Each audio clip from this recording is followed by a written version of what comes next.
Hello दोस्तों, स्वागत है आप सभी का समसामयिक घटना चक्र के इस ऑनलाइन प्लेटफॉर्म पर। मैं मोहित आप सभी का स्वागत करता हूं आज अपने इस वीडियो और इस वीडियो में हम लोग चर्चा करेंगे 9 तारीख से लेकर और 15 अक्टूबर तक के, यानी 9 अक्टूबर से 15 अक्टूबर तक के महत्वपूर्ण करंट अफेयर की क्लास होगी। ये क्लास थोड़ी सी लंबी होगी और देखा जाए तो इसमें जितने भी महत्वपूर्ण करंट अफेयर के बिंदु हैं उन सभी बिंदुओं को यहाँ पर समाहित किया गया है। आपके समक्ष ये वीडियो प्रेजेंट किया जा रहा है और इसी की बात देखा जाए तो 16 अक्टूबर का वीडियो भी आपको आज ही मिल जाएगा। ठीक है, तो यहाँ पर चलिए स्टार्ट करते हैं, एक कर देखते हैं। सबसे पहले वन्यजीव सप्ताह 2025 के बारे में चर्चा करें। वन्यजीव सप्ताह 2025 के बारे में देखा जाए, यहाँ पर चर्चा करते हैं कुछ बिंदुओं पर। ठीक है, वन्यजीव सप्ताह 2025 का आयोजन जो हुआ ये 6 अक्टूबर 2025 को देहरादून स्थित हरि सिंह एडिटोरियम, ठीक, FRI कैंपस में इसका आयोजन किया गया।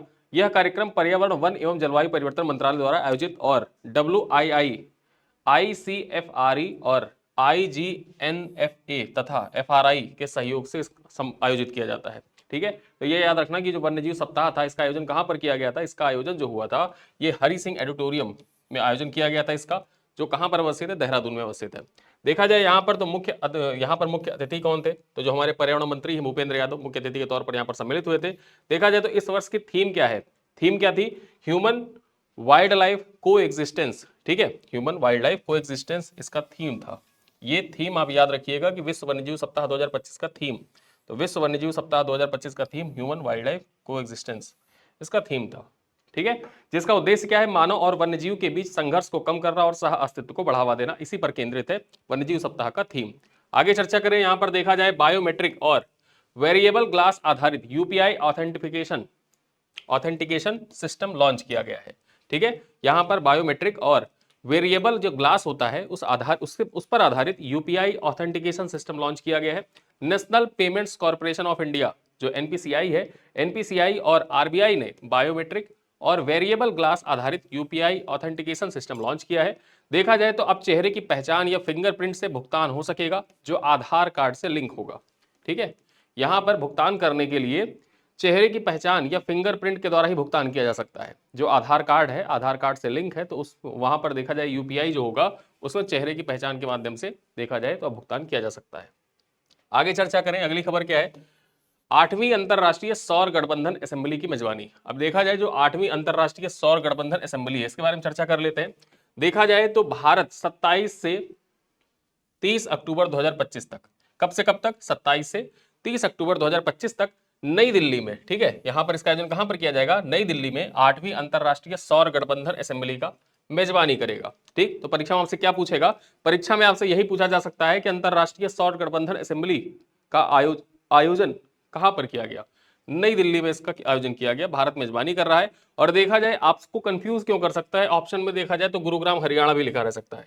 ठीक है, गुरुग्राम हरियाणा भी लिखा रहेगा और इसी वजह से आप हो जाएंगे कंफ्यूज, क्योंकि आप जैसे ही सोचेंगे अंतरराष्ट्रीय सौर गठबंधन जो है इसका मुख्यालय कहां पर अवस्थित है, और गुरुग्राम हरियाणा में अवस्थित है, और इसी वजह से आप हो जाएंगे कंफ्यूज। लेकिन आपको कंफ्यूज नहीं होना है, नई दिल्ली आप टिक करके आएंगे, यहीं पर 8वीं अंतरराष्ट्रीय सौर गठबंधन असेंबली का आयोजन किया जाएगा 27 से 30 अक्टूबर 2025 तक, जिसकी मेजबानी भारत के द्वारा की जाएगी। ठीक है, यहां पर देखा जाए तो यह आयोजन वैश्विक सौर ऊर्जा सहयोग को मजबूत करेगा, जिसमें 124 सदस्य और हस्ताक्षर करता देश भाग लेंगे। यहां पर देखा जाए जो ये आयोजन होगा, यहां पर 124 जो सदस्य और हस्ताक्षर करता देश है वो यहां पर सम्मिलित होंगे।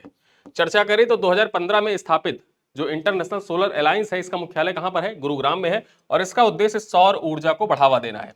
देखा जाए तो सौर ऊर्जा और इंटरनेशनल सोलर अलायंस से रिलेटेड सवाल आपकी परीक्षा में, ठीक है, आपकी परीक्षा में देखा जाए UPPCS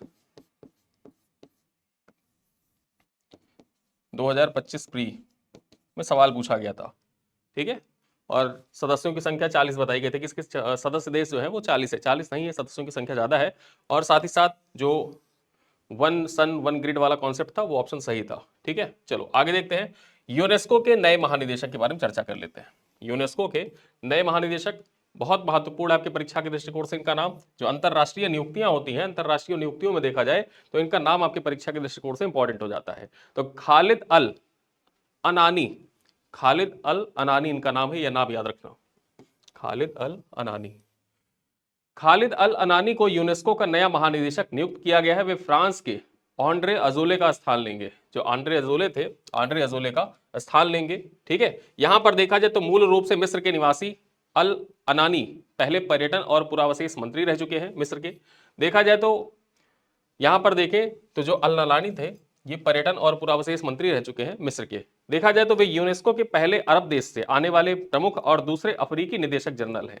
इससे पहले सेनेगल के अमादू मख्तर मम्बो ये 1974 से 1987 तक यूनेस्को के महानिदेशक रहे थे। ठीक है, तो इस वजह से देखा जाए इनका नाम याद हो जाता है, ये महत्वपूर्ण हो जाता है। याद रखिएगा कि अरब से आने वाले, ठीक है, यूनेस्को के पहले और दूसरे अफ्रीकी निदेशक हैं। पहले कौन थे? पहले थे सेनेगल के अमादू मख्तर मब्बो। ठीक है, चलो आगे चलते हैं। दक्षिण एशिया आर्थिक दृष्टिकोण रिपोर्ट 2025। अब ये जो दक्षिण एशिया आर्थिक दृष्टिकोण रिपोर्ट 2025 है, इसके बारे में क्या खबरें महत्वपूर्ण है, आइए चर्चा करते हैं, देखते हैं क्या इंपॉर्टेंट है।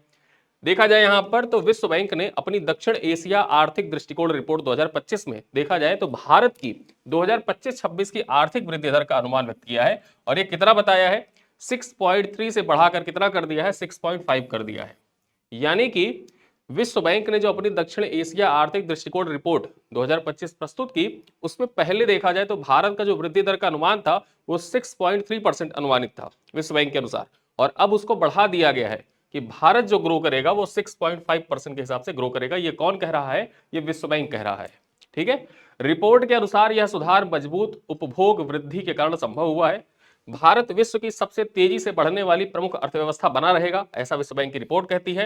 हालांकि 2026-27 के लिए अनुमान को थोड़ा सा घटाकर 6.3 किया गया है।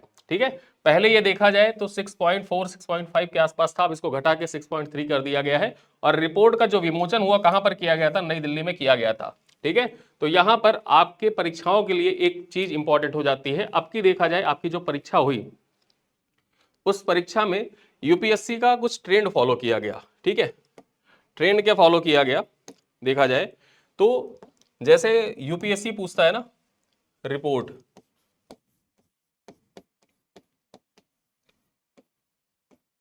और सूचकांक, इस बार क्या हुआ यूपीपीसीएस में? इस बार जो इंडेक्स आते हैं, रिपोर्ट होते हैं, अब रिपोर्ट और इंडेक्स जो होते हैं, पहले क्या होता था कि पहले आप रट के जाते थे कि भारत का स्थान कौन सा है। ठीक है, भारत का स्थान कौन सा, पहले पर कौन, ये सारी चीजें आप रट के जाते थे। लेकिन इस बार परीक्षा में ऐसा कुछ नहीं पूछा। इस बार परीक्षा में पूछा क्या कि रिपोर्ट दे दिया। ठीक है, रिपोर्ट दे दिया और रिपोर्ट से पूछा कि ये किसके द्वारा जारी किया जाता है। और रिपोर्ट से देखा जाए तो 2 सवाल आए हुए थे। ऐसे ही रिपोर्ट से संबंधित 2 सवाल आए हुए थे। 2 सवाल क्या, 3 सवाल आए हुए थे। एक आईएलओ वाला भी सवाल आया हुआ था, एक भूजल बोर्ड के द्वारा जो रिपोर्ट जारी की जाती है उससे संबंधित सवाल आया हुआ था। ठीक है, और एक आईएमएफ वाला सवाल आया हुआ था। तो 3 तो रिपोर्ट से ही पूछ लिया गया, सीधे सीधे सवाल 3 सवाल ऐसे पूछे गए जो रिपोर्ट से पूछे गए, और आपकी परीक्षा में के लिए इंपॉर्टेंट हो जाता है कि कौन सी रिपोर्ट किसके द्वारा जारी की जाती है। ठीक है, तो आर्थिक दृष्टिकोण रिपोर्ट जो जारी की जाती है, यह जरूर याद रखना है किसके द्वारा जारी किया जाता है, तो विश्व बैंक के द्वारा जारी किया जाता है। ठीक, चलो अब जब भी आप पढ़ें, जब भी आप अपनी तैयारी करें, तो रिपोर्ट किसके द्वारा जारी की जाती है, या फिर मैं तो आपको एक सलाह दूंगा कि आप एक कॉपी अपने साथ हमेशा रखें, एक कॉपी अपने साथ हमेशा रखें, और जो भी ऐसी चीजें क्रोनोलॉजिकल ऑर्डर में सेट करने वाली चीजें हो उसको उसमें नोट करते रहा करिए। या कोई रिपोर्ट है तो वो रिपोर्ट के जारीकर्ता कौन है, वो रिपोर्ट का जारीकर्ता आप जरूर लिख लिया करें। ऐसे ही चीजें थोड़ी थोड़ी करते आप चलेंगे तो एक अच्छी खासी आपकी कॉपी बन जाएगी, खुद की आपकी रिवीजन सीरीज की कॉपी बन जाएगी, जो लास्ट टाइम आप रिवाइज करते रहेंगे। ठीक है, तो ऐसी चीजें आपके लिए बहुत बेनिफिशियल होती है लास्ट टाइम रिवाइज करने के लिए, और ये सारी चीजें आपकी परीक्षाओं में पूछी भी जाती हैं। जैसे मुख्यालय से रिलेटेड सवाल पूछ लिया गया था, विश्व बैंक का मुख्यालय पूछ लिया गया था। ठीक है, तो कंफ्यूज करने के लिए सवाल आपसे अक्सर आपसे ऐसे पूछे जाते रहते हैं। ठीक, तो इस वजह से ये महत्वपूर्ण हो जाता है। चलिए आगे चर्चा करते हैं। CEAT cricket rating award 2025। अब ये जो सीएट क्रिकेट रेटिंग अवार्ड 2025 है, इसके बारे में आइए एक एक कर चर्चा करते हैं। देखा जाए तो सीएट क्रिकेट रेटिंग अवार्ड 2025 का आयोजन कहां पर किया गया था? मुंबई में इसका आयोजन किया गया था। ठीक है, यहां पर देखा जाए तो लाइफ टाइम अचीवमेंट अवार्ड में भारत के बीएस चंद्रशेखर और वेस्ट इंडीज के ब्रायन लारा को सम्मानित किया गया। टी20 कैटेगरी देखा जाए, टी20 कैटेगरी में किसको सम्मानित किया गया? सीएट क्रिकेट रेटिंग अवार्ड से सर्वश्रेष्ठ बल्लेबाज का खिताब संजू सैमसन को प्रदान किया गया है। वहीं पर सर्वश्रेष्ठ गेंदबाज का जो अवार्ड है वो किसको दिया गया? वरुण चक्रवर्ती को प्रदान किया गया है। ठीक है, टी20 श्रेणी की बात कर रहे हैं। टी20 में देखा जाए तो सर्वश्रेष्ठ बल्लेबाज कौन? संजू सैमसन, और सर्वश्रेष्ठ गेंदबाज कौन? वरुण चक्रवर्ती। विशेष सम्मानों में चर्चा करें, यहां पर देखा जाए कुछ विशेष सम्मान प्रदान किया गया है। रोहित शर्मा को दिया गया है, किस लिए दिया गया है? तो भारत को चैंपियंस ट्रॉफी जिताने के लिए रोहित शर्मा को विशेष सम्मान से सम्मानित किया गया सीएट रेटिंग्स अवार्ड में। श्रेयस अय्यर को क्यों दिया गया है? टूर्नामेंट में सर्वाधिक रन बनाने के लिए दिया गया है। ठीक है, वहीं पर देखा जाए अंतरराष्ट्रीय पुरस्कार कुछ प्रदान किए गए हैं। वर्ष का सर्वश्रेष्ठ पुरुष क्रिकेटर किसको चुना गया है? तो वर्ष का सर्वश्रेष्ठ पुरुष क्रिकेटर सीएट रेटिंग अवार्ड्स के द्वारा देखा जाए तो जो रूट को चुना गया, और ये कहां के खिलाड़ी है? ये खिलाड़ी है इंग्लैंड के। वहीं पर वर्ष का सर्वश्रेष्ठ टेस्ट बल्लेबाज किसको चुना गया है? तो ये हैरी ब्रुक को चुना गया है, ये इंग्लैंड के खिलाड़ी हैं। और वर्ष का सर्वश्रेष्ठ टेस्ट गेंदबाज किसको चुना गया है? तो प्रभात जयसूर्या को चुना गया है, ये श्रीलंका के खिलाड़ी है प्रभात जयसूर्या। ठीक है, अब यहां पर महिला क्रिकेट को भी देखा जाए सम्मानित किया गया है, जो महिला खिलाड़ी है उनको भी सम्मानित किया गया है। देखा जाए तो आपके परीक्षा के दृष्टिकोण से इंपॉर्टेंट हो जाता है कि सर्वश्रेष्ठ महिला बल्लेबाज जो है किसको चुना गया? तो स्मृति मंदाना को चुना गया। वहीं पर सर्वश्रेष्ठ गेंदबाज किसको चुना गया? तो दीप्ति शर्मा को चुना गया। घरेलू श्रेणी भी यहां पर देखा जाए तो सीएट क्रिकेट रेटिंग एजेंसी, जो क्रिकेट रेटिंग अवार्ड्स हैं उसमें जो घरेलू श्रेणी है उसको भी सम्मानित किया गया। और सर्वश्रेष्ठ घरेलू क्रिकेटर का अवार्ड किसको दिया गया है? तो हर्ष दुबे को दिया गया। ये विदर्भ की ओर से खेलते हैं। ठीक है, विदर्भ की ओर से खेलते हैं, सर्वश्रेष्ठ घरेलू क्रिकेटर का अवार्ड इनको दिया गया। देखा जाए तो उन्होंने 69 विकेट लिए थे। रणजी 2024-25 जो हुआ था उसमें विदर्भ की ओर से 69 विकेट इन्होंने लिए थे। वहीं पर वर्ष का उभरता क्रिकेटर किसको सम्मानित किया गया सीएट के द्वारा? तो देखा जाए अंगकृष्ण रघुवंशी, मुंबई की ओर से खेलते हैं अंगकृष्ण रघुवंशी। ये सर्वश्रेष्ठ उभरते हुए क्रिकेटर का सम्मान इनको प्रदान किया गया है। ठीक है, तो ये पूरी लिस्ट है, इस लिस्ट को आप एक बार देखिएगा। आपको जब पीडीएफ प्रोवाइड किया जाए तो पीडीएफ जब आपको प्रोवाइड होगा तो उससे आप आसानी से रिवाइज करिएगा। साथ ही साथ ये पीपीटी भी जब आपको प्रोवाइड होगी तो वहां से भी आप रिवाइज कर सकते हैं। चलिए आगे चलते हैं। भौतिकी का नोबेल पुरस्कार। अब यहां पर देखा जाए भौतिकी का नोबेल पुरस्कार महत्वपूर्ण हो जाता है आपकी परीक्षा के लिए। 2025 का भौतिकी का नोबेल पुरस्कार 3 अमेरिकी वैज्ञानिकों को दिया गया है। क्या नाम है इनका? देखा जाए तो जॉन क्लार्क, मिशेल एच डोवरेट और जॉन एम मार्टिनिस। ठीक, जॉन एम मार्टिनिस, इनको तीनों लोगों को प्रदान किया गया है।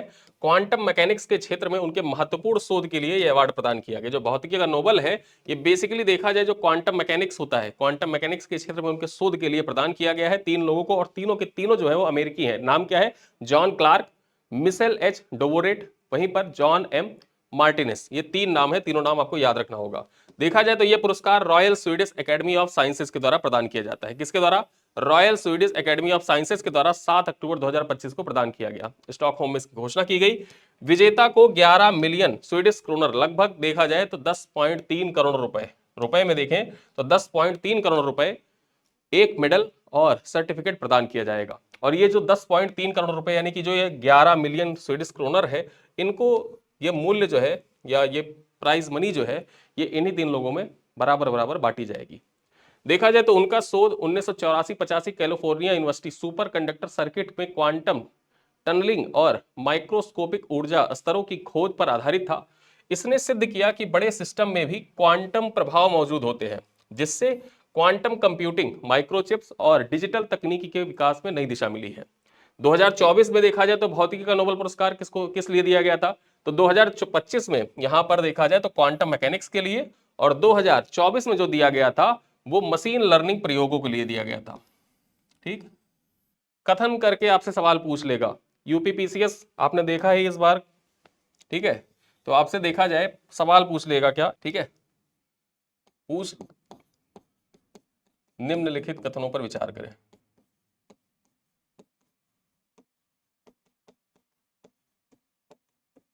कथनों पर विचार करें।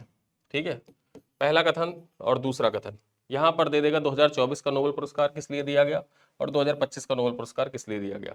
क्वांटम मैकेनिक्स के लिए, और यहां पर दे देगा सीधे सीधे मशीन लर्निंग प्रयोगों के लिए। ठीक है, तो यहां पर आपका दोनों कथन जो है ये सही हो जाएगा, दोनों कथन यहां पर सही हो जाएगा। तो ऐसे सवाल आपसे परीक्षा में पूछे जा सकते हैं, इसी वजह से यहां पर देखा जाए तो 2024 का भी मेंशन कर दिया गया है। तो 2024 का भौतिकी नोबेल जो है ये मशीन लर्निंग प्रयोगों के लिए जॉन जे हाफील्ड और जेफरी हिंटन को दिया गया था। किसको किसको? हाफील्ड और हिंटन, इन दोनों लोगों को देखा जाए तो मशीन लर्निंग प्रयोगों के लिए 2024 का नोबेल पुरस्कार प्रदान किया गया था। देखा जाए तो भौतिकी नोबेल की शुरुआत 1901 में हुई थी और अब तक 118 विजेताओं को यह सम्मान मिल चुका है। चलिए आगे चलते हैं। कैलिफोर्निया में दिवाली पर आधिकारिक राजकीय अवकाश की घोषणा की गई है। जो कैलिफोर्निया स्टेट है अमेरिका का, ठीक है, वहां पर दिवाली की आधिकारिक देखा जाए तो छुट्टी की घोषणा कर दी गई है और इससे संबंधित सवाल आपकी परीक्षाओं में पीवाईक्यू में आए हुए हैं, देखा जाए तो एनटीपीसी में पूछा गया था। ठीक है, चलिए यहां पर देखते हैं तो कैलिफोर्निया ने दिवाली को आधिकारिक राजकीय अवकाश घोषित किया है। परीक्षा में पूछ सकता है कि हाल ही में या अक्टूबर 2025 में अमेरिका के किस स्टेट ने दिवाली को आधिकारिक राजकीय अवकाश घोषित किया है। 4 ऑप्शन रहेगा, वहां पे आपको टिक करना होगा, कैलिफोर्निया आपको टिक करना होगा। ठीक है, चलो तो कैलिफोर्निया जो है, कैलिफोर्निया के द्वारा दिवाली को आधिकारिक राजकीय अवकाश घोषित किया गया है, जिससे यह निर्णय लेने वाला अमेरिका का तीसरा राज्य बन गया है। यानी कि 2 और भी हैं जिन्होंने दिवाली को घोषित कर रखा है आधिकारिक अवकाश उस दिन। इस घोषणा की पुष्टि जो है ये गवर्नर गेविन न्यूसम ने किया। ठीक, गेविन न्यूसम जो है ये कैलिफोर्निया स्टेट के गवर्नर है, उन्हीं के द्वारा इसकी पुष्टि की गई। देखा जाए तो इससे पहले पेंसिल्वेनिया अक्टूबर 2024 में और कनेटिकट ने दिवाली को राज्य अवकाश घोषित किया है, राजकीय अवकाश घोषित कर रखा है, जबकि न्यूयॉर्क शहर ने दिवाली पर पहले से ही सरकारी स्कूलों में छुट्टी दी जाती है। ठीक, दिवाली होती है उससे पहले ही देखा जाए तो न्यूयॉर्क शहर में दिवाली पर पहले से स्कूलों में छुट्टी कर दी जाती है। यह कदम भारतीय और दक्षिण एशियाई समुदाय के बढ़ते सांस्कृतिक प्रभाव और बहुसांस्कृतिक मान्यता की दिशा में एक महत्वपूर्ण प्रतीक माना जाता है। ये पॉइंट आपके प्रीलिम्स के लिए तो महत्वपूर्ण है ही, इसका प्रयोग आप मेंस में कहां कर सकते हैं, जब आपसे परीक्षा में सवाल पूछा जाए जीएस पेपर 2 में, क्योंकि अब आप प्रीलिम्स दे चुके हैं, अब आप मुख्य परीक्षा की ओर अग्रसर हैं। ठीक है, आपसे भारत अमेरिका संबंध और भारत अमेरिका संबंध पे सवाल आना लाजमी है, फिक्स है कि पूछा जाएगा सवाल यहां से। ठीक, भारत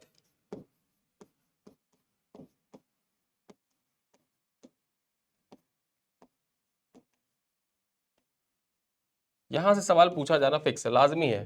क्यों पूछा जाना लाजमी है? जैसा कि जो टैरिफ वार चल रहा है, वो टैरिफ वार में देखा जाए तो बहुत सारी चीजें भारत के हित में नहीं भी रही हैं। ठीक है, तो इस वजह से देखा जाए जो भारतीय समुदाय है उनसे रिलेटेड सवाल, जो इंडियन डायस्पोरा है उससे रिलेटेड सवाल, या भारत अमेरिका संबंध से रिलेटेड सवाल आपकी परीक्षा में पूछा जाएगा। और ऐसा सवाल देखा जाए जो ठीक 2023 का जो मुख्य परीक्षा हुआ था ना, वहां पर एक सवाल पूछा गया था कि अमेरिका के विकास में जो प्रवासी भारतीय उनकी भूमिका से रिलेटेड सवाल पूछ लिया गया था। तो ऐसे सवाल देखा जाए आपकी परीक्षाओं में अक्सर पूछे जाते हैं। अब वहां पर जब देखा जाए भारत अमेरिका संबंध में, जब नेगेटिव चीजें जो आप जो सारी चीजें चल रही हैं वो तो आप दिखाना चाहें तो उसको दिखाएं, जो पॉजिटिव आपको दिखाना है कि क्या क्या चीजें पॉजिटिव, ऐसा नहीं है कि सारी चीजें निगेटिव ही हो रही हैं अमेरिका के साथ, बहुत सी चीजें पॉजिटिव हो रही हैं। हम लोग युद्धाभ्यास अभी भी अमेरिका के साथ कर रहे हैं, सांस्कृतिक प्रभाव जो है भारत का वो बढ़ता ही जा रहा है, और उसी सांस्कृतिक प्रभाव में देखा जाए तो आपको ये पॉइंट मेंशन करना होगा, इस पॉइंट को आपको मेंशन करना होगा, लिखना होगा वहां पर, और जब आप इसको लिखेंगे तो आपका आंसर जो है वो और बेहतर हो जाएगा। ठीक है, चलो आगे चर्चा करते हैं रसायन विज्ञान के नोबेल पुरस्कार 2025 के बारे में चर्चा करें। अब नोबेल पुरस्कार 2025 का जो रसायन विज्ञान का दिया गया है इसके बारे में चर्चा कर लेते हैं। तो रसायन विज्ञान का नोबेल पुरस्कार 2025 सुसामू कितागावा ये जापान के हैं, रिचर्ड रॉबसन ऑस्ट्रेलिया के, और उमर याधी ये अमेरिका के हैं। इनको मेटल ऑर्गेनिक फ्रेमवर्क, ठीक है, मेटल ऑर्गेनिक फ्रेमवर्क, अब मैं आगे जहां पर भी मेटल ऑर्गेनिक फ्रेमवर्क होगा वहां पर MOF शॉर्ट में बोलूंगा। ठीक है, इसको आप समझ जाना कि मेटल ऑर्गेनिक फ्रेमवर्क विकास के लिए प्रदान किया गया है। ठीक है, तो आपके परीक्षा के लिए इंपॉर्टेंट हो जाता है कि रसायन विज्ञान का जो नोबेल दिया गया। अब ये सवाल इंपॉर्टेंट क्यों हो जाता है? आरओ की परीक्षा जब आपसे हुई, अभी जब देखा जाए 27 जुलाई को आपने ARO की परीक्षा दी, तो वहां पर किसको प्रदान किया गया ये नहीं पूछा था आपसे। पूछा क्या था? पूछा आपसे यही था कि किस लिए प्रदान किया गया, mRNA के बारे में पूछा था, mRNA के बारे में सवाल पूछा था आपसे, और वहां पर पूछा था mRNA का पूर्ण रूप, मतलब mRNA में जो M है इसका मतलब क्या है, ऐसा सवाल पूछ लिया था। ठीक है, तो mRNA के से रिलेटेड सवाल आपकी परीक्षा में आया हुआ है। उसी प्रकार से देखा जाए तो अब फिर आपसे इस परीक्षा के लिए सवाल इंपॉर्टेंट हो जाता है। MOF जहां पर लिखा रहेगा तो याद रखना मेटल ऑर्गेनिक फ्रेमवर्क इसका पूर्ण रूप है। ठीक है, और 3 लोगों को दिया गया है, वो 3 लोग कौन कौन से हैं यहां पर देखा जाए, सुसामू कितागावा जापान के हैं, रिचर्ड रॉबसन ऑस्ट्रेलिया के, और उमर याधी ये हैं अमेरिका के। ठीक है, देखा जाए तो ये पुरस्कार नोबेल समिति स्टॉकहोम द्वारा घोषित किया गया और विजेताओं को 11 मिलियन स्वीडिश क्रोनर लगभग 10.3 करोड़ रुपए की राशि प्रदान की जाएगी। जो मेटल ऑर्गेनिक फ्रेमवर्क है एक ऐसी आणविक संरचना है जो धातु आयनों और कार्बनिक अणुओं से मिलकर बनती है। इसमें विशाल रिक्त स्थान होते हैं जिनसे गैसों और तरल पदार्थों का प्रवाह संभव होता है। इनका उपयोग रेगिस्तानी हवा से पानी एकत्रित करने, कार्बन डाइऑक्साइड अवशोषण और विषैली गैसों के भंडारण में किया जाता है। साथ ही साथ यहाँ पर कुछ अन्य पॉइंट है, उस पर चर्चा करते हैं। तो यहाँ पर देखा जाए, आरंभ 1989 में रिचर्ड रॉबसन के प्रयोगों से हुआ था। जो ये MOF है ना, मेटल ऑर्गेनिक फ्रेमवर्क, इसकी शुरुआत जो हुई थी, ये रिचर्ड रॉबसन कहाँ के हैं? ऑस्ट्रेलिया के हैं। इन्हीं के प्रयोगों से 1989 में इसकी शुरुआत हुई थी, ठीक है। और जो ये मेटल ऑर्गेनिक फ्रेमवर्क है, इस शब्द का सबसे पहले प्रयोग 1995 में देखा जाए तो उमर यादी के द्वारा किया गया था। जो उमर यादी है, इन्हीं के द्वारा देखा जाए 1995 में मेटल ऑर्गेनिक फ्रेमवर्क का प्रयोग किया गया था। 1999 में MOF 5 संरचना का निर्माण हुआ, जिसने इस क्षेत्र में क्रांति ला दी। समानांतर रूप से सुसुमु कितागावा ने जापान में भी समान प्रयोग किए थे, ठीक है। और इसी वजह से देखा जाए, तीनों लोगों को मिलाकर इस बार का नोबेल पुरस्कार मेटल ऑर्गेनिक फ्रेमवर्क के लिए प्रदान किया गया है। विशेषता क्या है? ये जो मेटल ऑर्गेनिक फ्रेमवर्क है, ये मेटल ऑर्गेनिक फ्रेमवर्क एक सतही क्षेत्रफल अत्यधिक होता है। जो इसका सतही क्षेत्रफल होता है, ये अत्यधिक होता है। एक छोटा सुगर क्यूब के आकार का मेटल ऑर्गेनिक फ्रेमवर्क एक फुटबॉल मैदान जितना क्षेत्र कवर कर सकता है, ठीक है। यही इंपॉर्टेंट है। जो मेटल ऑर्गेनिक फ्रेमवर्क होता है, एक छोटा सा जो सुगर क्यूब होता है, छोटा सा, उतना बड़ा सुगर क्यूब, आप समझिए कि एक फुटबॉल ग्राउंड जितना पूरा कवर कर सकता है, ठीक है। यहां पर देखा जाए, इससे आधुनिक विज्ञान और उद्योग के लिए अत्यंत उपयोगी बनाता है MOF को। चलिए आगे चर्चा करते हैं। पहला वाइब्रेंट गुजरात क्षेत्रीय सम्मेलन। अब ये जो पहला वाइब्रेंट गुजरात क्षेत्रीय सम्मेलन, इसके बारे में चर्चा करें तो पहला वाइब्रेंट गुजरात क्षेत्रीय सम्मेलन जो हुआ, ये 9 से 10 अक्टूबर 2025 को कहां पर किया गया? इसका आयोजन मेहसाणा में किया गया, ठीक। उत्तरी गुजरात में पड़ता है मेहसाणा, यहीं पर इसका आरंभ हुआ। कार्यक्रम का उद्घाटन जो हुआ था, वो मुख्यमंत्री जो है भूपेंद्र पटेल, ठीक है, भूपेंद्र पटेल के द्वारा किया गया, जबकि रेल मंत्री अश्विनी वैष्णव द्वारा यहां पर देखा जाए विशिष्ट अतिथि की भूमिका निभाई गई थी। विशिष्ट अतिथि के तौर पर कौन सम्मिलित हुए? अश्विनी वैष्णव सम्मिलित हुए। और भूपेंद्र पटेल के द्वारा इस पहला वाइब्रेंट गुजरात क्षेत्रीय सम्मेलन जो था, इसका उद्घाटन किया गया था। देखा जाए तो इस 2 दिवसीय सम्मेलन में जापान, दक्षिण कोरिया, वियतनाम, नीदरलैंड सहित कई देशों ने भाग लिया। साथ ही साथ देखा जाए, यहां पर जेट्रो, वर्ल्ड बैंक, ICBC और रूसी संघ जैसे अंतरराष्ट्रीय संगठनों ने यहां पर भागीदारी दिखाई। साथ ही साथ सम्मेलन का उद्देश्य क्या था? तो सम्मेलन का उद्देश्य गुजरात के क्षेत्रीय औद्योगिक विकास, निवेश प्रोत्साहन और वैश्विक सहयोग को सशक्त करना, जिससे राज्य में व्यापार और रोजगार के नए अवसर उत्पन्न हो, ठीक है।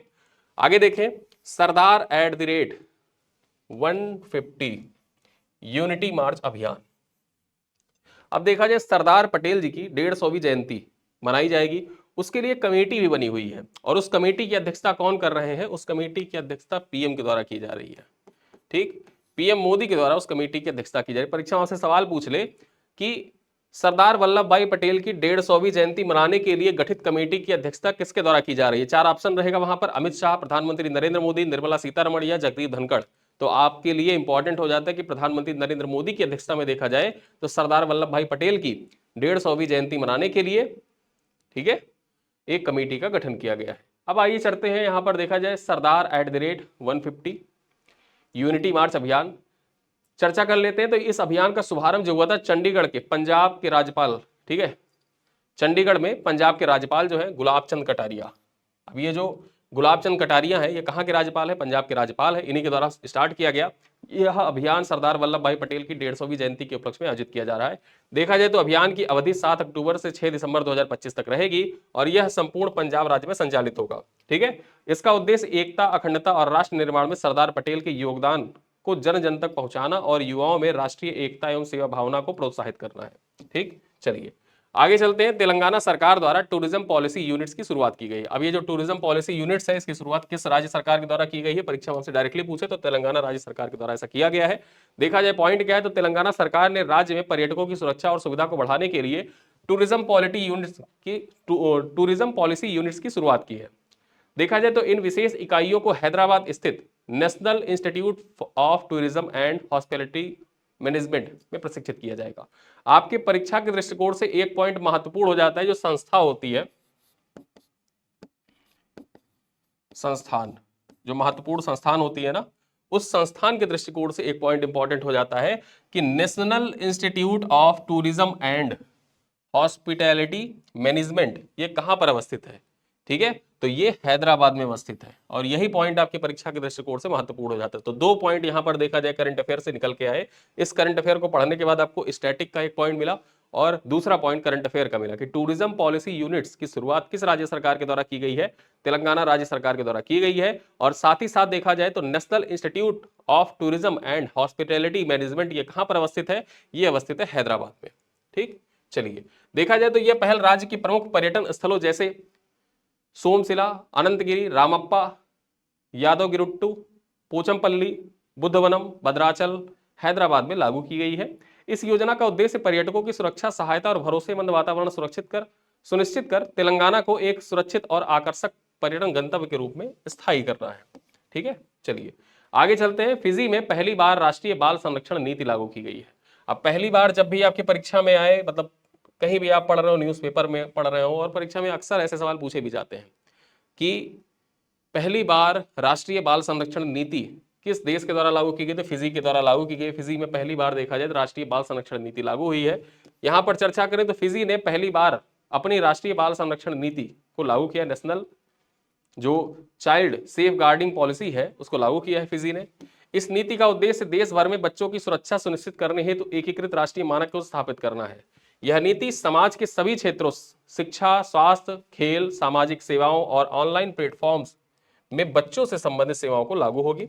इसका लक्ष्य क्या है? बाल शोषण, हिंसा और भेदभाव का रोकथाम करते हुए एक सुरक्षित और पोषक वातावरण तैयार करना। ठीक है, यहाँ पर जो बच्चे होते हैं उन बच्चों के खिलाफ जो होने वाले बाल शोषण है, हिंसा है, भेदभाव है, उस पर रोकथाम करना और साथ ही साथ देखा जाए उनके लिए सुरक्षित और पोषक वातावरण तैयार करने के उद्देश्य से देखा जाए तो यह राष्ट्रीय बाल संरक्षण नीति लागू की गई है फिजी के द्वारा। चलिए आगे देखते हैं। विश्व का पहला लाइव अंडर वाटर इंटरव्यू। अब ये विश्व का पहला लाइव अंडर वाटर इंटरव्यू हुआ है, इसके बारे में चर्चा कर लेते हैं, महत्वपूर्ण हो जाता है आपके परीक्षा के लिए। पलाऊ, प्रशांत महासागर में एक द्वीपीय देश ने विश्व का पहला लाइव अंडर वाटर इंटरव्यू आयोजित किया है। पानी के अंदर देखा जाए तो लाइव इंटरव्यू चल रहा था। ठीक है, और इस ऐतिहासिक कार्यक्रम का उद्देश्य महासागर संरक्षण और जलवायु परिवर्तन के प्रति वैश्विक जागरूकता को बढ़ाना है।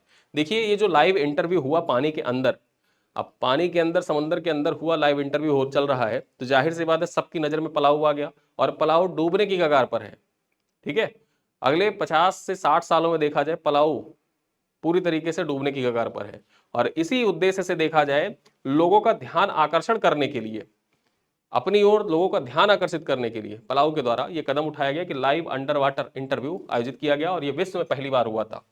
देखा जाए तो इस इंटरव्यू में पलाऊ के राष्ट्रपति सुरांगेल विप्स जूनियर और एस्टोनिया के ओलंपिक तैराक पर्यावरण कार्यकर्ता जो है मार्ले लिवांडा, इन्होंने पार्टिसिपेट किया था। इंटरव्यू में लाइफाई टॉकिंग मास्क तकनीक का उपयोग किया गया जो प्रकाश तरंगों के माध्यम से ध्वनि संचरित करती है। ठीक है, और पानी के अंदर देखा जाए ये लाइव अंडर वाटर इंटरव्यू आयोजित किया गया था। देखा जाए तो यह आयोजन पहले हुए ऐतिहासिक जल आधारित प्रयासों जैसे कि 2009 में मालदीव में अंडर वाटर कैबिनेट मीटिंग हुई थी।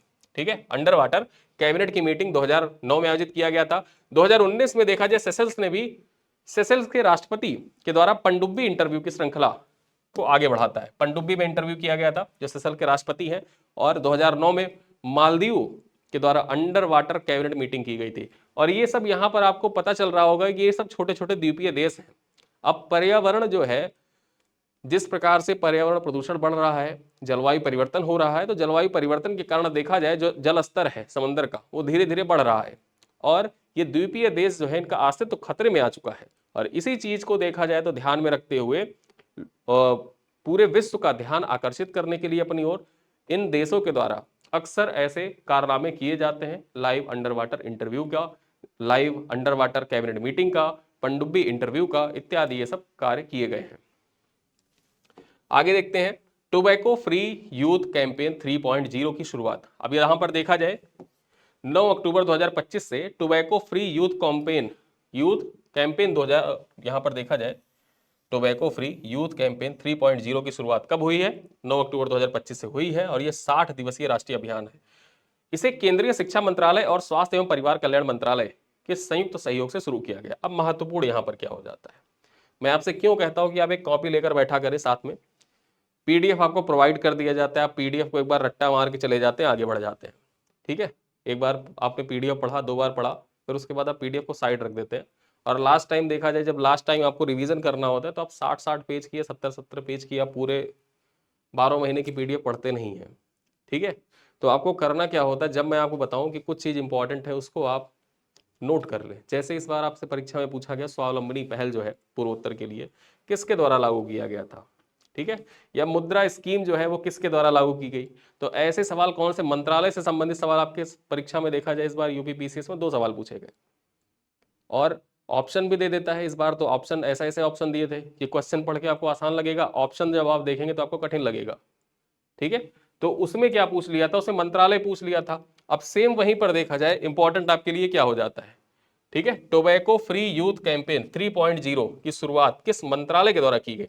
अब परिवार एवं स्वास्थ्य कल्याण मंत्रालय जो है, स्वास्थ्य एवं परिवार कल्याण मंत्रालय, ये तो आप टिक कर सकते हैं, लेकिन उसके साथ साथ में देखा जाए तो यूथ कैंपेन है तो आप युवा खेल मंत्रालय समझ लेंगे, टिक कर देंगे। लेकिन नहीं, यहां पर अन्य कौन सा दूसरा मंत्रालय है, केंद्रीय शिक्षा मंत्रालय। 2 मंत्रालय है यहाँ पर, केंद्रीय शिक्षा मंत्रालय और स्वास्थ्य एवं परिवार कल्याण मंत्रालय, इन दोनों के द्वारा देखा जाए मिलकर tobacco free youth campaign 3.0 launch किया गया 9 अक्टूबर 2025 को। 60 दिवसीय राष्ट्रव्यापी ये कार्यक्रम है। देखा जाए तो इस अभियान का उद्देश्य तंबाकू मुक्त युवा पीढ़ी का निर्माण करना है। इसका लक्ष्य समूह देश भर के स्कूलों, उच्च शिक्षण संस्थानों के विद्यार्थी एवं युवा वर्ग है जिन्हें तंबाकू सेवन के दुष्प्रभाव के प्रति जागरूक किया जाएगा। ठीक, चलो 2025 का साहित्य का नोबेल पुरस्कार, ठीक है, ये हंगरी के देखा जाए तो लेखक है, इनका नाम क्या है, लास्लो, ठीक है, लास्लो कृष्ण होरकाई। लास्लो कृष्ण होरकाई जो है 71 वर्ष के हैं, हंगरी के रहने वाले हैं। इनको देखा जाए 2025 का साहित्य का नोबेल पुरस्कार प्रदान किया जाएगा। उन्हें यह सम्मान सर्वनाशी भय के बीच कला की शक्ति का उजागर करने के लिए सम्मोहक और दूरदर्शी लेखन के लिए मिला है। उनकी कुछ प्रमुख कृतियां हैं, कौन कौन सी प्रमुख कृतियां हैं, Satantango, the melancholy of resistance, the baron Wenckheim's homecoming, ठीक है, ये सब कुछ प्रमुख कृतियां हैं नोबेल पुरस्कार विजेता की, लास्लो की, ठीक है। लास्लो कहाँ के निवासी, ये जरूर याद रखना, हंगरी के निवासी हैं। परीक्षा से अक्सर ऐसे सवाल पूछ लेता है कि साहित्य का नोबेल पुरस्कार विजेता लास्लो निम्नलिखित में से किस देश से संबंधित है। ठीक, आगे देखते हैं। इनका जन्म देखा जाए तो हंगरी में हुआ था, गुएला हंगरी में उनका जन्म हुआ था 5 जनवरी 1954 को। शिक्षा इनका देखा जाए तो सेगेट और बुडापेस्ट विश्वविद्यालय में संपन्न हुई। इन्होंने विधि की उपाधि बुडापेस्ट विश्वविद्यालय से हासिल की थी। पूर्व सम्मान इनको कुछ प्रदान किए गए तो 2015 में देखा जाए तो इनको मैन बुकर इंटरनेशनल पुरस्कार जो था ये प्रदान किया गया था, और साथ ही साथ नेशनल बुक अवार्ड 2019 में इनको प्रदान किया गया है। उनकी रचनाओं में चीन और जापान यात्राओं से प्रेरित तत्व भी प्रमुख है जो उन्हें वैश्विक दृष्टि वाला लेखक बनाते हैं। ठीक है, यात्रा वृत्तांत भी इन्होंने लिखा है, जो चीन और जापान की इनकी यात्रा थी उस पर वृत्तांत भी लिखा है। इसी वजह से देखा जाए तो इनको वैश्विक दृष्टिकोण वाला लेखक इनको बनाया गया, मतलब इनकी जो कृतियां हैं वो उनको वैश्विक दृष्टिकोण वाला लेखक बनाती है, और इसी कारण से देखा जाए तो इनको साहित्य का नोबेल 2025 का प्रदान किया गया है। आगे देखते हैं, सभी प्रारूपों में 50 मैच खेलने वाले पहले भारतीय तेज गेंदबाज कौन बन गए हैं। तो जसप्रीत बुमराह जो है ये सभी फॉर्मेट में, चाहे वो T20 हो, वनडे हो या टेस्ट हो, ठीक है, 50 या उससे अधिक मैच खेलने वाले पहले भारतीय तेज गेंदबाज बन गए हैं। यहां पर देखा जाए तो यह उपलब्धि उन्होंने भारत बनाम वेस्टइंडीज द्वितीय टेस्ट जो अरुण जेटली स्टेडियम नई दिल्ली में खेला गया यहां पर हासिल किया। यह उनका 50वां टेस्ट मैच था। और इसी के साथ तीनों फॉरवर्ड में देखा जाए तो 50 या उससे ज्यादा मैच खेलने वाले पहले तेज गेंदबाज बन गए हैं भारतीय, कौन, जसप्रीत बुमराह। चलिए आगे देखते हैं, India UK connectivity and innovation centre की शुरुआत की गई है। भारत और यूनाइटेड किंगडम ने 10 अक्टूबर 2025 को India UK connectivity and innovation centre की शुरुआत की है। इस पहल का उद्देश्य सुरक्षित और नवोन्मेषी संचार प्रणाली को मजबूत करना है। यह केंद्र डिपार्टमेंट ऑफ टेलीकॉम, जो ये केंद्र है डिपार्टमेंट ऑफ टेलीकम्युनिकेशन और यूके का रिसर्च एंड इनोवेशन के संयुक्त सहयोग से स्थापित किया गया है। परियोजना की कुल अवधि 4 वर्ष की होगी, 2025 से 2029 तक, और संयुक्त निवेश जो होगा यहां पर देखा जाए 24 मिलियन पाउंड निर्धारित है। 24 मिलियन पाउंड निर्धारित है। और यह पहल भारत यूके रणनीतिक साझेदारी को तकनीकी नवाचार और डिजिटल कनेक्टिविटी के नए स्तर पर ले जाने का प्रयास भी करेगा। ठीक है, तो यह याद रखना, इंडिया यूके कनेक्टिविटी और इनोवेशन सेंटर की शुरुआत कब की गई थी और कौन कौन से यहां पर देखा जाए डिपार्टमेंट इन्वॉल्व है। तो डिपार्टमेंट ऑफ टेलीकम्युनिकेशन जो भारत का है, और यूके की ओर से देखा जाए रिसर्च एंड इनोवेशन, ठीक है, यूके रिसर्च एंड इनोवेशन जो है इसकी संयुक्त रूप से देखा जाए तो ये इनोवेशन सेंटर स्थापित किया जा रहा है। पर्पल फेयर 2025 के बारे में चर्चा करते हैं। देखा जाए तो गोवा में 10 अक्टूबर 2025 को तीसरा अंतरराष्ट्रीय पर्पल फेस्ट सेलिब्रेटिंग डाइवर्सिटी आयोजित किया गया। तीसरा अंतरराष्ट्रीय पर्पल फेस्ट सेलिब्रेटिंग डाइवर्सिटी का आयोजन किया गया। कहां पर? गोवा में हुआ था। ठीक है, और ये आयोजन सामाजिक न्याय एवं अधिकारिता मंत्रालय भारत सरकार की ओर से गोवा सरकार के संयुक्त तत्वाधान में आयोजित किया गया था। जो पर्पल फेस्ट होता है इसका आयोजन किसके द्वारा किया जाता है? तो सामाजिक न्याय एवं अधिकारिता मंत्रालय के द्वारा इसका आयोजन किया जाता है और इसका उद्घाटन गोवा के जो सीएम है प्रमोद सावंत उनके द्वारा इसका यहाँ पर देखा जाए उद्घाटन किया गया। और इस उत्सव का उद्देश्य समावेशन, सशक्तिकरण और विविधता का जश्न मनाना, दिव्यांग जनों के अधिकार, समान अवसर और सामाजिक भागीदारी को प्रोत्साहित करना। बेसिकली देखा जाए तो ये जो पर्पल फेस्ट होता है ये जो दिव्यांग समुदाय है, SC/ST समुदाय है, उन पर केंद्रित होता है ये। ठीक है, चलो आगे देखते हैं। Manipur global buyers and sellers summit 2025। अब ये जो मणिपुर ग्लोबल बायर्स और सेलर्स समिट 2025 है इसके बारे में चर्चा कर लेते हैं। इसका आयोजन कब किया गया? तो इसका आयोजन जो हुआ था ये 10 अक्टूबर 2025 को इम्फाल के सिटी कन्वेंशन सेंटर में आयोजित किया गया था। ठीक, तो Manipur global buyers and seller summit का आयोजन कहां पर किया गया था? इम्फाल में किया गया था। ऑप्शन क्या रहेगा? दिल्ली भी रहेगा। और आप सोचेंगे पूर्वोत्तर का कोई समिट है और आपके यूपी PCS में पूछ लिया गया है तो उसका आयोजन दिल्ली में हुआ होगा। तुक्का मारेंगे तो ऐसे मारेंगे आप कि दिल्ली में हुआ होगा और वहीं गलत हो जाएगा। जरूरी नहीं है कि पूर्वोत्तर का कोई समिट है तो दिल्ली में हुआ हो। ठीक है, वो पूर्वोत्तर में ही हो सकता है, उसकी राजधानी में ही हो सकता है। तो इसका आयोजन जो हुआ था ये जो Manipur global buyers and seller summit 2025 था इसका आयोजन 10 अक्टूबर 2025 को इम्फाल के सिटी कन्वेंशन सेंटर में हुआ था। और देखा जाए यहाँ पर इसका थीम क्या था, विषय क्या था? ब्रिजिंग बिजनेस सेंस बॉर्डर्स, जिसका उद्देश्य पूर्वोत्तर भारत के अंतरराष्ट्रीय व्यापार नेटवर्क से जोड़ना था। कार्यक्रम का उद्घाटन मणिपुर के राज्यपाल जो अजय कुमार भल्ला उनके द्वारा किया गया था। और यह आयोजन सूक्ष्म लघु मध्यम उद्यम मंत्रालय जो MSME तथा MSME की रैंप इनिशिएटिव के तहत हुआ था। जो MSME की रैंप इनिशिएटिव है उसी के तहत इसका आयोजन किया गया था, Manipur global buyers and seller summit. और देखा जाए जिसमें म्यांमार, बांग्लादेश, थाईलैंड, जापान जैसे देशों ने भागीदारी अपनी प्रस्तुत की थी।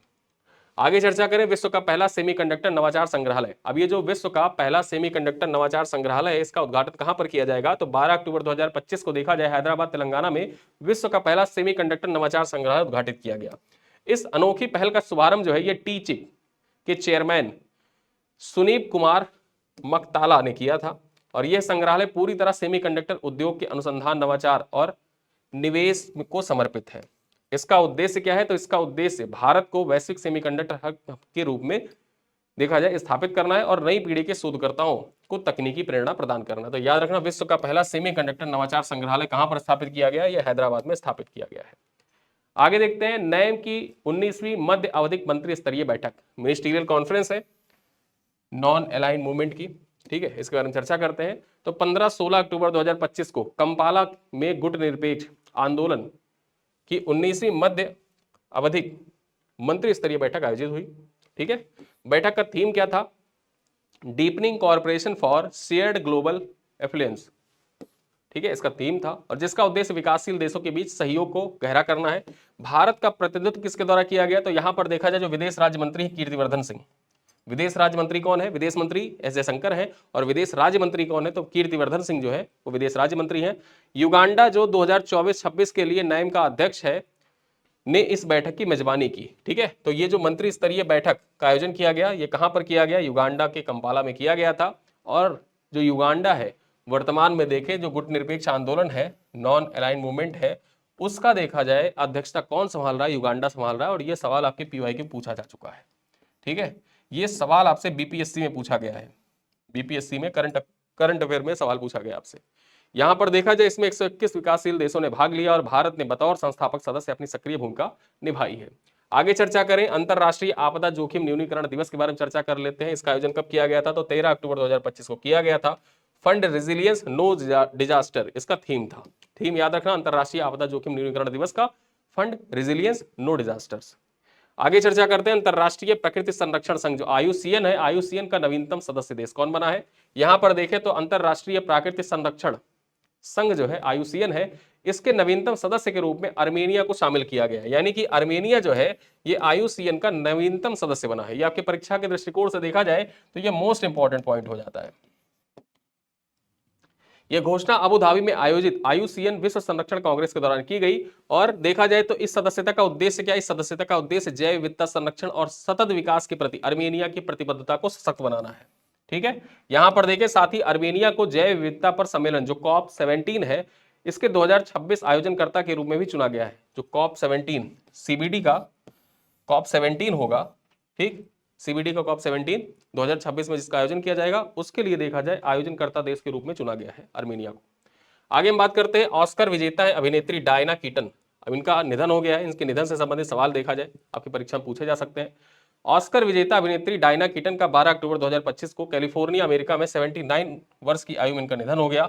देखा जाए तो वे 1970 के दशक में प्रसिद्ध फिल्म द गॉड फादर में के एडम्स कैरेलोन की भूमिका में चर्चित हुई थी।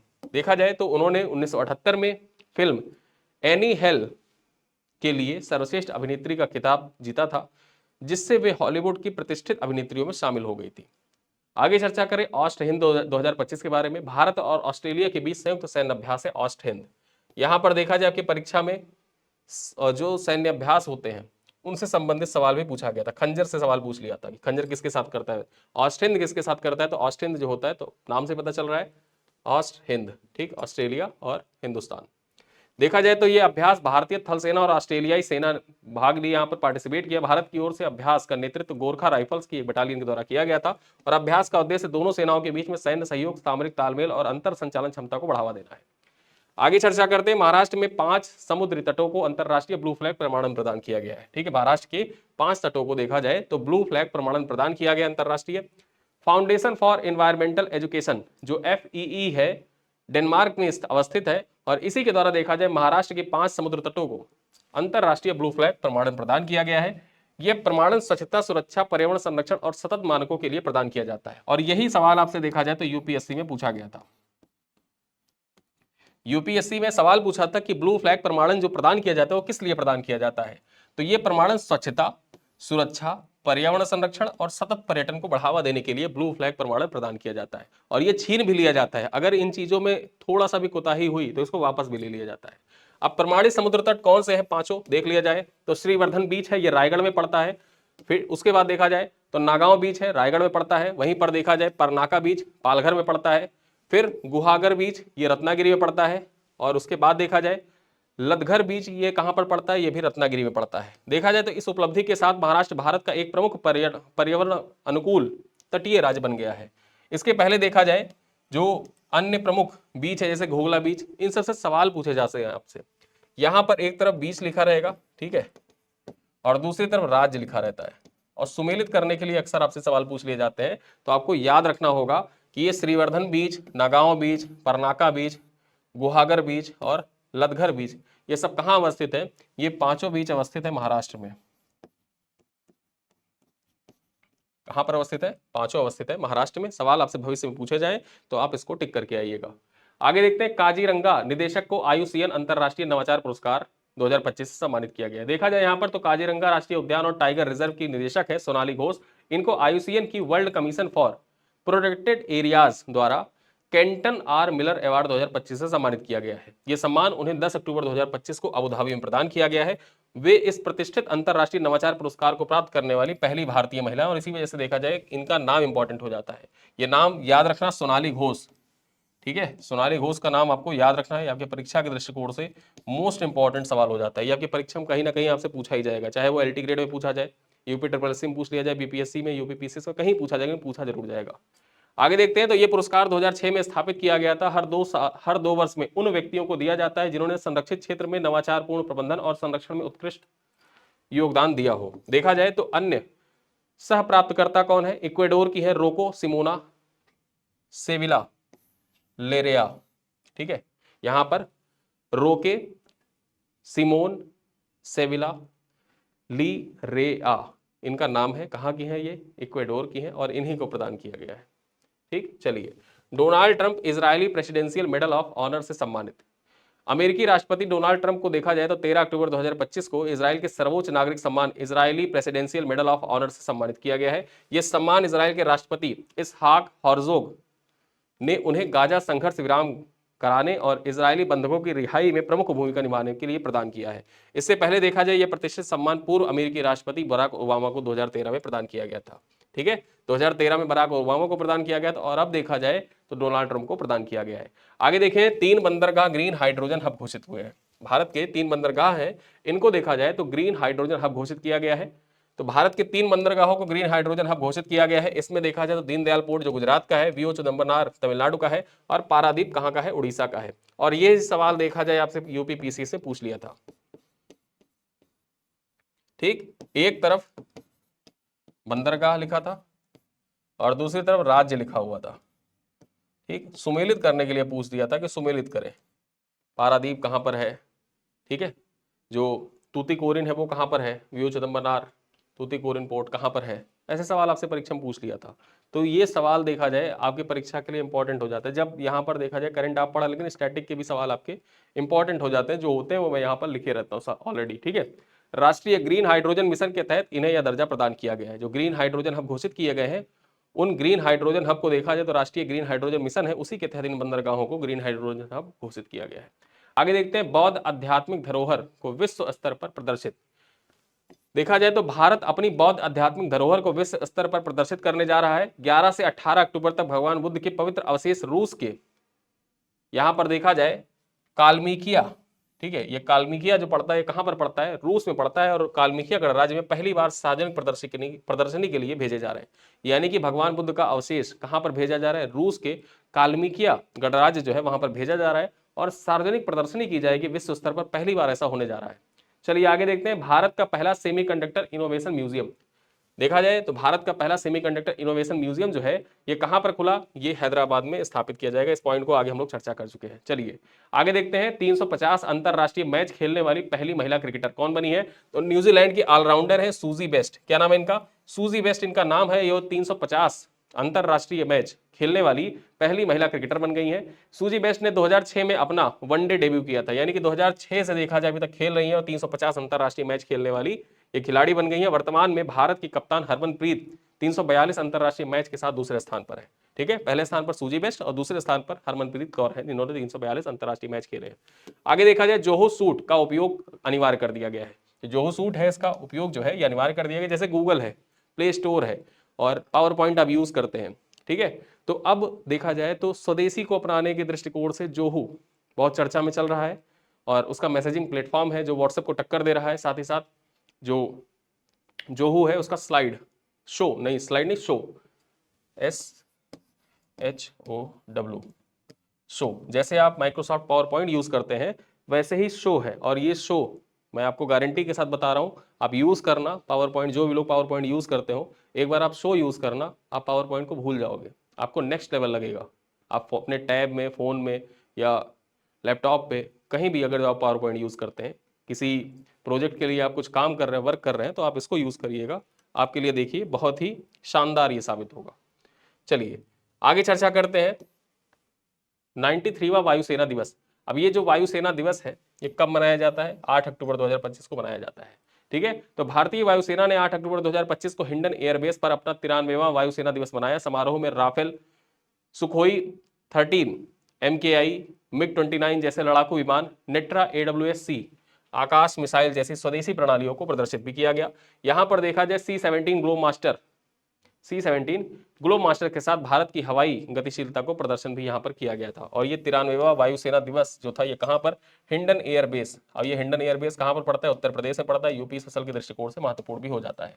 चलिए आगे देखते हैं, राष्ट्रपति द्रौपदी मुर्मू ने शीर्ष सैन्य अधिकारियों एवं वायुसेना में समर्पण भावना के लिए उनकी सराहना की। इसी अवसर पर देखा जाए तो नया एयरफोर्स का जो ध्वज है उसका भी अनावरण किया गया, जो इसकी गौरवशाली विरासत और आदर्श वाक्य नभ स्पर्शम दीप्तम जो है ये भारतीय जो वायुसेना है उसका आदर्श वाक्य है।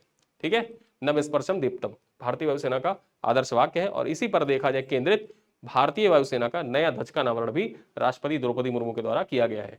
आगे चलते हैं, पूर्व British PM Rishi Sunak Microsoft और एंथ्रोपिक के एडवाइजर बने हैं। ठीक है, तो ब्रिटेन के पूर्व PM है ऋषि सुनक, माइक्रोसॉफ्ट और AI कंपनी एंथ्रोपिक के वरिष्ठ सलाहकार के रूप में यह काम करेंगे।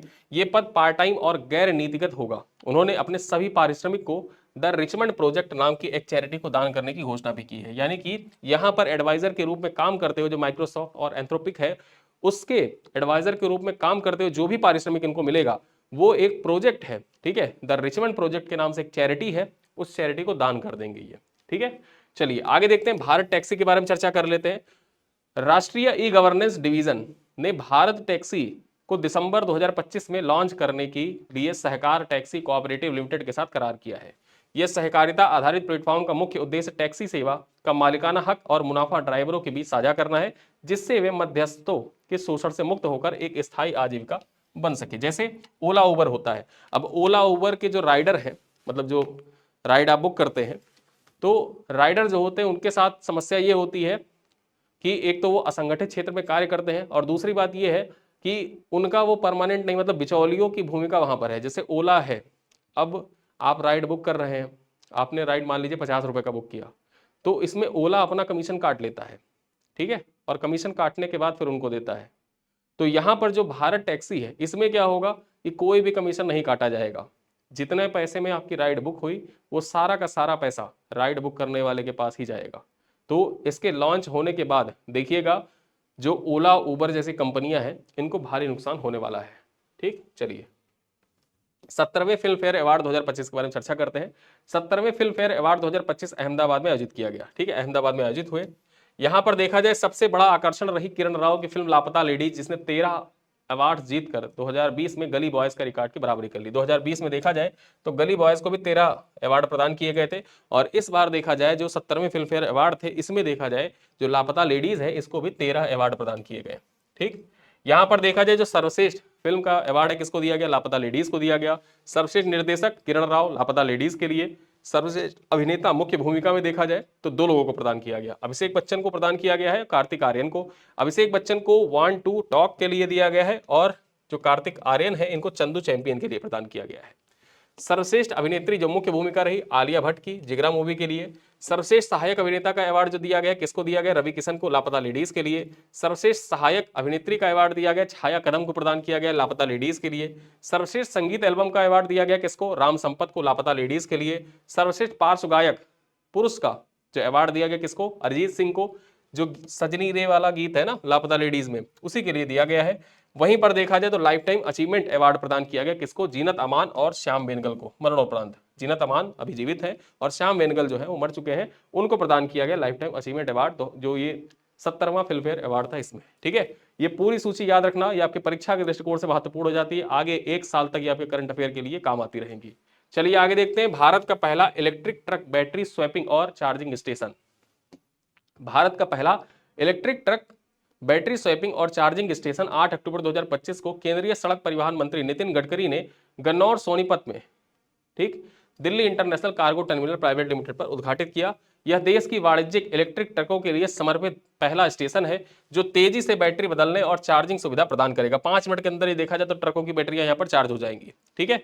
देखा जाए तो इस पहल से लॉजिस्टिक सेक्टर में ईवी संक्रमण को बढ़ावा मिलेगा और कार्बन उत्सर्जन में कमी लाने की दिशा में भारत के कदम को और मजबूती प्रदान होगी। यहां पर आगे देखें तो अयोध्या में बृहस्पति कुंड का लोकार्पण किया गया। अब ये जो बृहस्पति कुंड है इसका लोकार्पण किसके द्वारा किया गया, ये महत्वपूर्ण हो जाता है। देखा जाए तो पीएम के द्वारा नहीं किया गया है, किसके द्वारा किया गया है, निर्मला सीतारमण के द्वारा किया गया। जो केंद्रीय वित्त मंत्री है निर्मला सीतारमण, उन्हीं के द्वारा देखा जाए तो 8 अक्टूबर 2025 को अयोध्या में बृहस्पति कुंड का लोकार्पण किया गया है।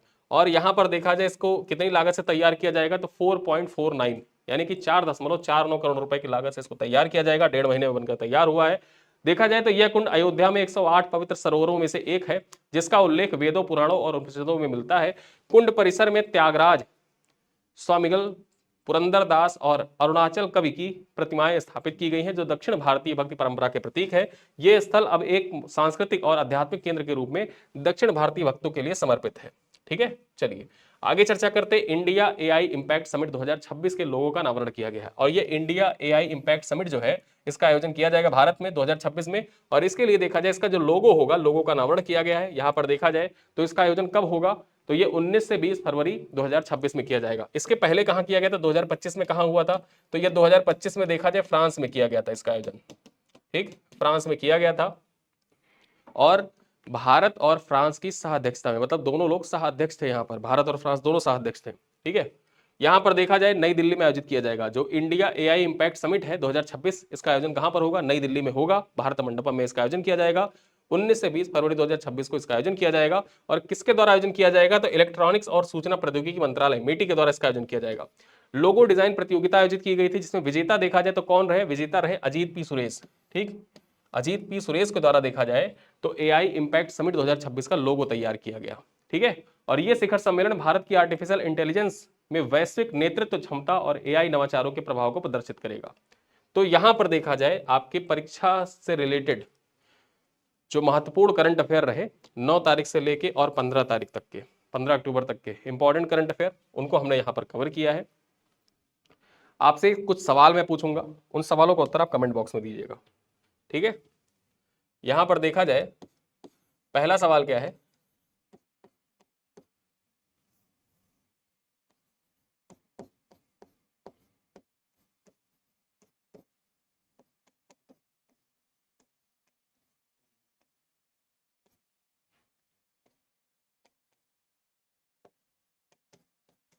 शांति का पुरस्कार, जो नोबेल पुरस्कार है वो किसको प्रदान किया गया?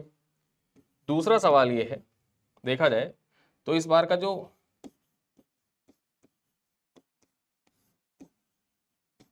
रसायन का नोबेल पुरस्कार किस लिए प्रदान किया गया है? ठीक,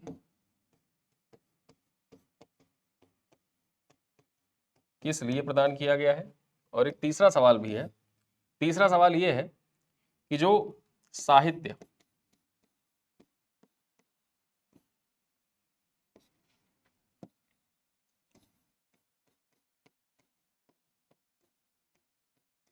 नोबेल विजेता है ये किस देश के हैं?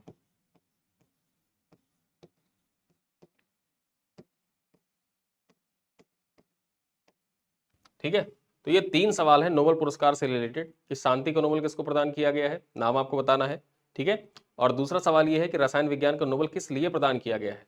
और तीसरा सवाल ये है कि जो साहित्य का नोबेल है, साहित्य के नोबेल पुरस्कार के विजेता जो है उनका संबंध किस देश से है। तो यहाँ पर आपसे सवाल पूछे गए हैं लगभग 3, और इन 3 सवालों का उत्तर आपको कमेंट बॉक्स में देना है। कमेंट बॉक्स में उत्तर जरूर दीजिएगा। और ये 1 घंटे की क्लास आज की हुई है, और इस 1 घंटे की क्लास में देखा जाए तो जितने हमारे पुराने करंट अफेयर सारे हैं उनको हमने कवर कर लिया है। अगली क्लास आपको मिलेगी 16 अक्टूबर की, और उसके बाद 17 अक्टूबर फिर हम लोग रेगुलर हो जाएंगे, और उसके बाद हमारे सारे करंट अफेयर जो है वो ट्रैक पर आ जाएंगे। और इसी के साथ देखा जाए तो यूपी स्पेशल और बिहार स्पेशल की जो करंट अफेयर है सितंबर महीने की, जिसकी आप लोग पीडीएफ डिमांड कर रहे हैं कि पीडीएफ, तो अभी उसकी क्लास हुई नहीं है, क्लास उसकी हो जाने दीजिए, आपको पीडीएफ मिल जाएगा। ठीक है, तो चलिए इन्हीं सब बातों के साथ करते हैं इस वीडियो को यहीं पर समाप्त। मिलते हैं अगली क्लास में, तब तक के लिए बहुत बहुत धन्यवाद।